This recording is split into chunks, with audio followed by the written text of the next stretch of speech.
Hello மக்களே, அப்துல் கலாம் அவர்கள் நம்ம இந்திய ராணுவத்தோட பாதுகாப்பை மேம்படுத்துறதுல மிக முக்கிய பங்கு வகிச்சாரு. அவரோட தலைமையில உருவாக்கப்பட்ட திரிஷில் ஏவுகணை சுமார் 9 கிலோமீட்டர் தூரம் வரைக்கும் போய் தாக்குற திறன் கொண்டது.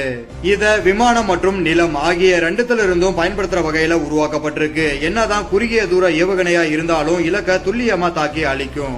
இது மட்டும் இல்லாம ஒரே நேரத்துல பல விமானங்களை அழிக்கிற திறன் கொண்ட ஆகாஷ் ஏவுகணையை உருவாக்கி வரும் கலாம் ஐயா தான். இந்த ஏவுகணை 25 இருந்து 30 கிலோமீட்டர் தூரம் வரைக்கும் போய் தாக்கும். இது நம்ம விமானப்படை மற்றும் ராணுவம் ரெண்டுத்துக்கும் பயன்படுது.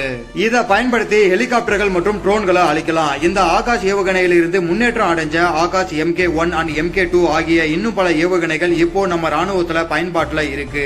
1998ல போக்ரான் அணுகுண்டு சோதனையை உலக நாடுகளுக்கு தெரியாம வெற்றிகரமா நடத்தி பல வல்லரசு நாடுகளுக்கு மத்தியில இந்தியாவையும் அணு ஆயுதம் கொண்ட நாடா அறிமுகப்படுத்தி நம்ம ராணுவத்தை உலக நாடுகளுக்கு மத்தியில சக்தி வாய்ந்ததா மாத்தி காட்டினாரு. இவரோட அற்புதமான திறமைக்கு வீடியோக்கு ஒரு லைக்க போட்டுருங்க.